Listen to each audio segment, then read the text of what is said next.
अस्सलाम वालेकुम, कैसे हैं आप सब। मैं उम्मीद करती हूँ कि सब खैरियत से होंगे। तो आज जिस चीज़ पर हम बात कर रहे हैं वो है सेल्फ़ हीलिंग एंड रीपेरेंटिंग। तो क्योंकि हम पॉजिटिव पेरेंटिंग में बात कर रहे हैं तो उससे पहले बहुत ज़रूरी है कि हम सेल्फ़ हीलिंग और रीपेरेंटिंग में बात कर लें, क्योंकि जब तक हम अपने ट्रॉमा से बाहर नहीं आएंगे, जब तक हम खुद को हील नहीं करेंगे, तब तक हम कैसे अपने बच्चों की अच्छी तरबियत कर पाएंगे। तो और सेल्फ हीलिंग और रीपेरेंटिंग जो है वो सिर्फ़ और सिर्फ उन लोगों के लिए ज़रूरी नहीं है कि जो लोग किसी ट्रॉमा से गुज़रे हैं, जैसे किसी अपने लव्ड वन को उन्होंने मतलब किसी एक पेरेंट के साथ वो नहीं रह पाए हैं, किसी या जो है उनके साथ कोई चाइल्ड अब्यूज़ है या मतलब किसी भी तरह का ट्रॉमा जो है, ज़रूरी नहीं है कि सिर्फ उन्हीं जिनका चाइल्डहुड बहुत अच्छा भी गुज़रा है ना, बहुत अच्छा भी गुज़रा है, ये उनके लिए भी बहुत ज़रूरी है कि वो इस चीज़ को जो है दोबारा से, क्योंकि बहुत सारी ऐसी नीड्स होती हैं जिनका हमें पता भी नहीं होता, पर वो हमारी पूरी नहीं हुई होती। जैसे आप कह लें कि आपको अटेंशन जो आपको जितनी चाहिए थी, आपको उतनी वो अटेंशन नहीं मिली है। तो उसके लिए हम लोग जो है वो सेल्फ़ हील और री-पेरेंटिंग जो है वो करते हैं। इसका बिल्कुल भी ये मतलब नहीं है कि आपके पेरेंट्स ने जो कुछ किया वो गलत किया, या वो अटेंशन नहीं सही तरह से दे पाए, या उन्होंने आपकी बात को नहीं सुना। इसका ये बिल्कुल भी मतलब नहीं है। इसका सिर्फ़ ये मतलब है कि जिस चीज़ की आपको ज़रूरत थी वो उस टाइम पर आपको मिली नहीं, तो उसके लिए अब जो है हम अब इस स्टेज पर आकर हम अपने आप को सेल्फ़ हील करेंगे और री-पेरेंट करेंगे अपने आप को। ठीक है जी। तो सबसे पहले आपने इस बात को समझने की कोशिश करेंगे कि एक बच्चे का ब्रेन जो है वो किस तरह से काम करता है, किस तरह से काम करता है। तो और जब हम बच्चे थे तो हमारा ब्रेन जो है वो किस तरह से काम करता है। तो सबसे पहले मैं आपको एक ब्रेन की जो है वो पिक्चर दिखा देती हूँ। जी, तो ये है ब्रेन की डायग्राम। इस पूरे येलो पार्ट को जो है हम वो कॉर्टेक्स कहते हैं। तो लेकिन जो इसका जो फ्रंट वाला ये जो पार्ट है ना, इसको हम कहते हैं प्री फ्रंटल कॉर्टेक्स, या आप जो है इसको हम थिंकिंग ब्रेन जो है, हम इतनी साइंस की टर्म नहीं यूज़ करेंगे, हम इसको सिर्फ और सिर्फ थिंकिंग ब्रेन जो है वो बोलेंगे हम इसको। अब जो ये जो थिंकिंग ब्रेन है ना, it is highly developed, highly under developed in children. इसका मतलब ये है कि they cannot think logically and they cannot think rationally, and it doesn't finish its development until the age of 27, and it's a very long time period.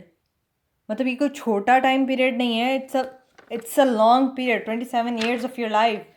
अब हम भी कितने जज्बाती होते हैं, हम कितने जज्बाती होते हैं, ज़रा ज़रा सी बात पे गुस्सा आ जाता है हम लोगों को, ज़िद्दी होते हैं, इमोशनल हो जाते हैं, और ये जो गर्म खून होता है ना हम लोगों का, ये आफ्टर 27 ज़रा जो है वो ठंडा होने लगता है, क्योंकि हमारा थिंकिंग ब्रेन जो है वो मेच्योर हो चुका होता है, वो डेवलप कर चुका होता है।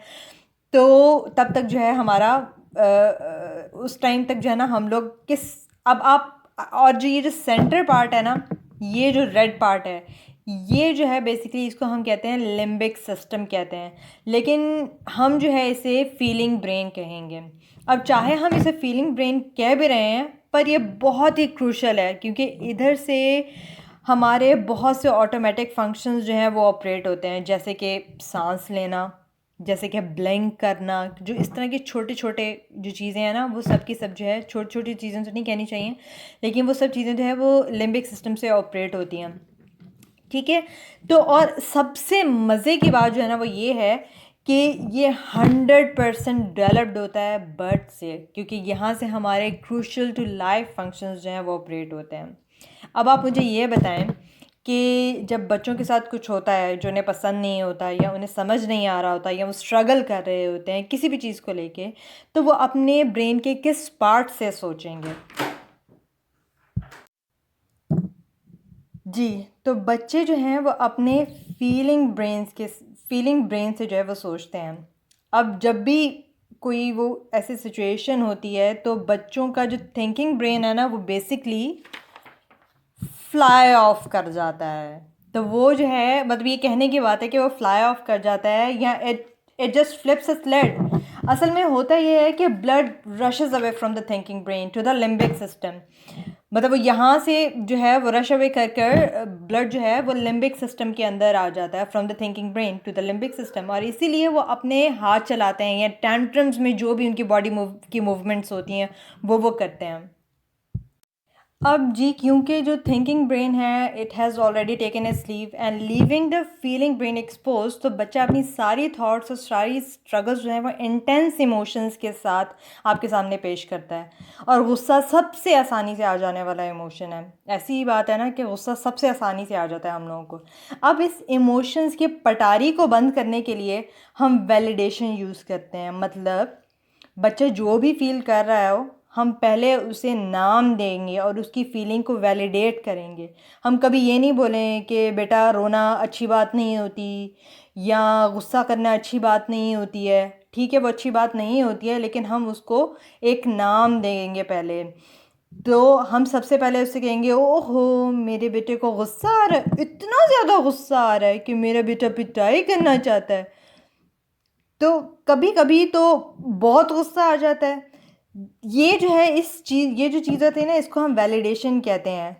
तो आपने उसकी फीलिंग को नाम दिया और फिर आपने उसकी फीलिंग्स को वैलिडेट किया, और साथ ही उसकी इमोशंस की पटारी बंद हो गई, क्योंकि वो उसी टाइम पे जो वो सोचना शुरू हो जाएगा। अब आप खुद सोचें कि एक बच्चा जिसका थिंकिंग ब्रेन अभी डेवलप ही नहीं है, हम उससे ये एक्सपेक्ट करें कि वो अपने इमोशंस पे कंट्रोल करे, तो ये ज़्यादती होगी। और ऐसे फ्रेजेस कहना कि काम your self, use your words, ये अनकाइंड फ्रेजेस होंगे उसके लिए।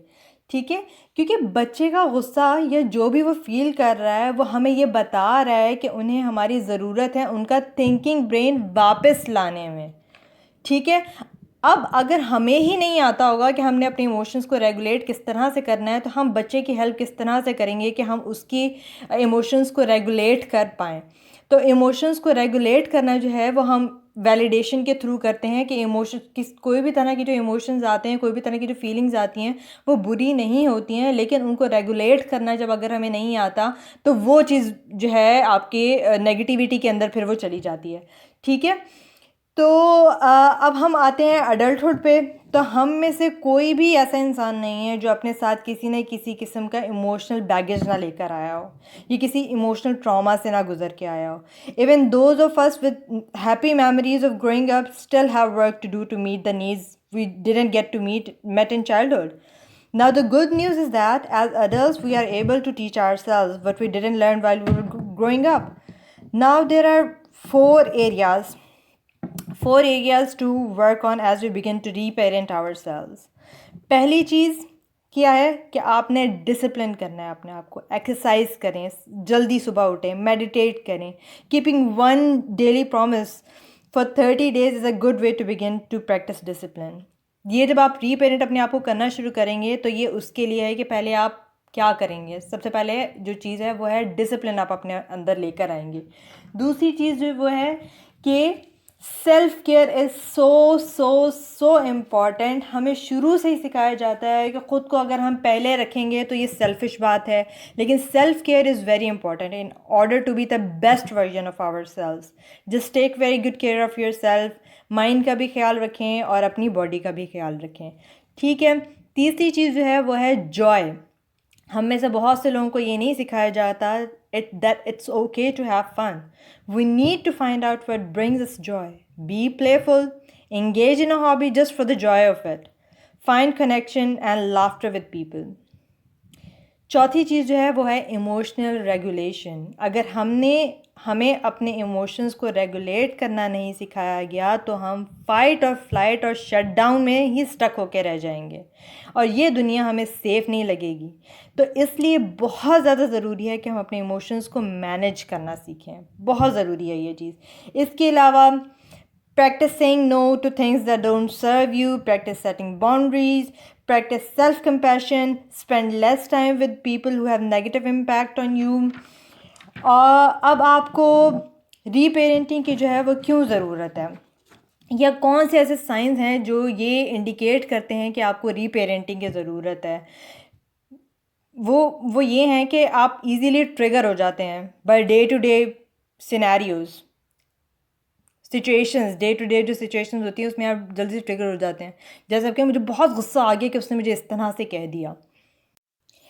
ठीक है, तो अब जो पहली बात ये हो गई कि आप जो है डे टू डे जो अक्रेंसेस होती हैं उसके अंदर बहुत जल्दी आप ट्रिगर हो जाते हैं। दूसरी चीज़ ये हो गई कि you are living with an unhealthy attachment style and relationships, you have fear of loss and abandonment, you have limiting beliefs around what you deserve और are capable of, you have anxiety when making new decisions, you believe there's something wrong with you really want to please others, you have trouble standing up for yourself or sharing your emotions, you struggle with saying no, you have trouble letting go of the part, you find it difficult to trust people।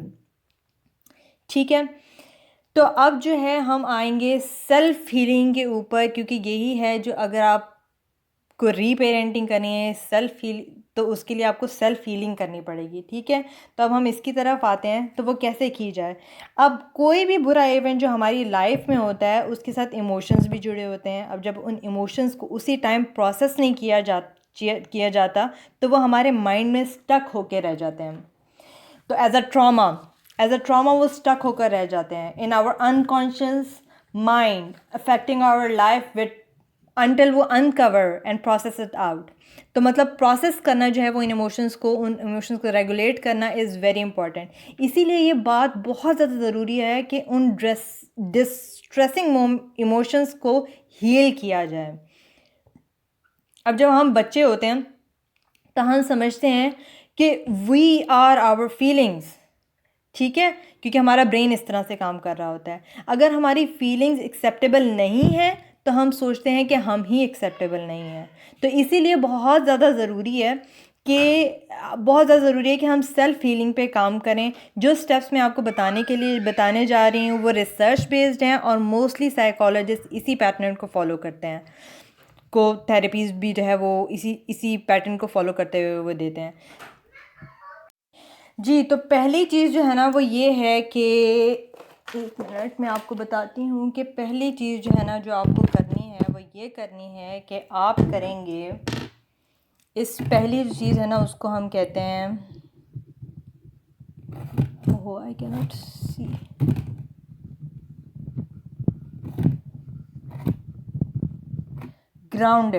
Grounded करना क्या होता है। इसके लिए बहुत ज़्यादा ज़रूरी है कि आप एक ऐसी जगह ढूंढें जहां आपको कोई डिस्टर्ब ना कर रहा हो। कोशिश करें जब बच्चे सो रहे हों और ख़ामोशी हो, ऐसा वक्त हो, ज़मीन पे बैठें, आंखें बंद करें और डीप ब्रेथ्स लेना शुरू करें। Squeeze and release your muscles and feel the heaviness in your arms.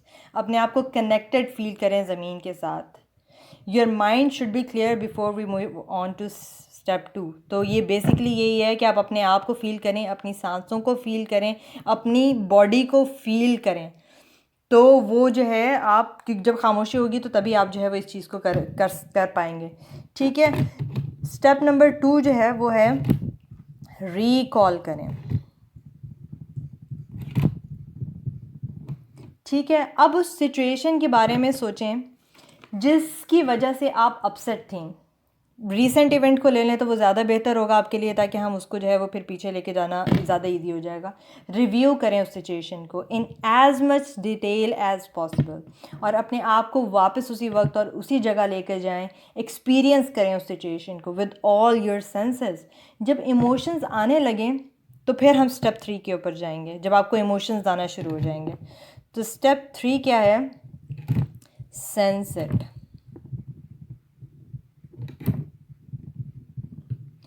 Deep breaths लेते रहें और मेंटली अपनी बॉडी को स्कैन करें फॉर एनी सेंसेशंस। ऑब्जर्व करें जो भी फिज़िकल रिस्पॉन्स आपकी बॉडी फील कर रही हो, जैसे टिंगलिंग, टाइटनेस। एक्सप्लोर करें इन सेंसेशंस को और silently explain them to yourself in as much detail as you can. फिर हम जाएंगे, जब आप ये कर लें तो हम जाएंगे 4th स्टेप के ऊपर, नेम इट।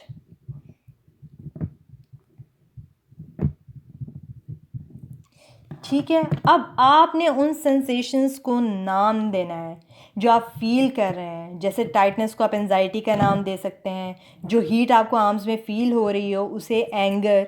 ये बहुत ज़रूरी है कि हमें नाम दें अपने इमोशंस को, ताकि हम अपने सारे इमोशंस को डिस्टिंग्विश कर सकें जो हमारी बॉडी फील करती है।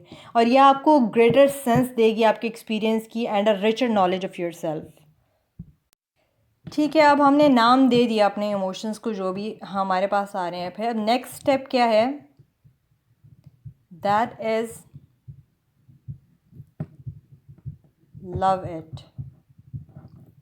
Now we need to accept whatever we are feeling, चाहे वो हमारी कॉन्शियस माइंड के लिए वो सही हो या नहीं, चाहे वो गलत हो सही हो, जैसा भी है ना, आपने उसको उसी तरह से एक्सेप्ट करना है।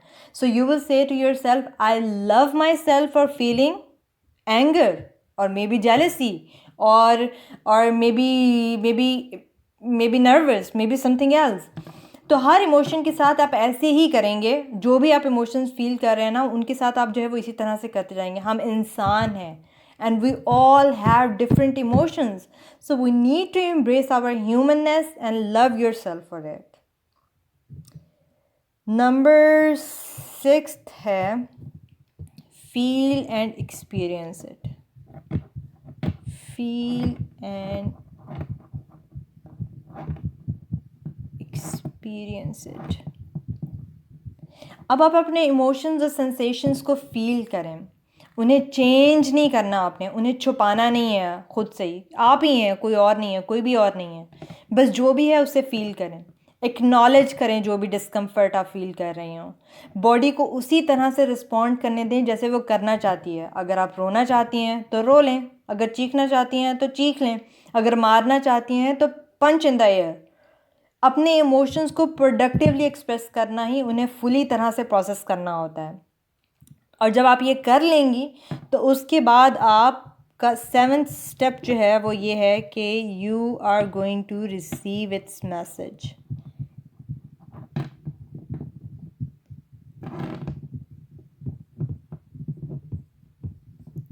Receive its message. अब आप जो भी फील कर रही हैं ना, आप उसे राइट डाउन करें। जो भी आपकी फीलिंग्स हैं उनका क्या मतलब है, आपने क्यों ऐसे फील किया, इसका क्या मतलब हो सकता है, तो वह आप उस सब को राइट डाउन करेंगी। उसके बाद हम जाएंगे अपने 8th स्टेप के ऊपर, शेयर इट।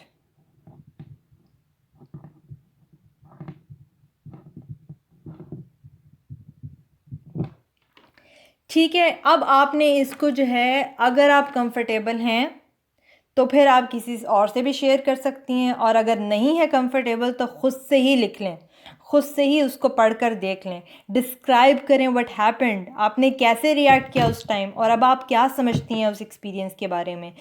टॉकिंग और writing about your experiences and emotions is an important step in healing yourself. Writing letters but not sending them to those who hurt you can be a very effective method for moving an emotion out of your system. ठीक है, last जो है that is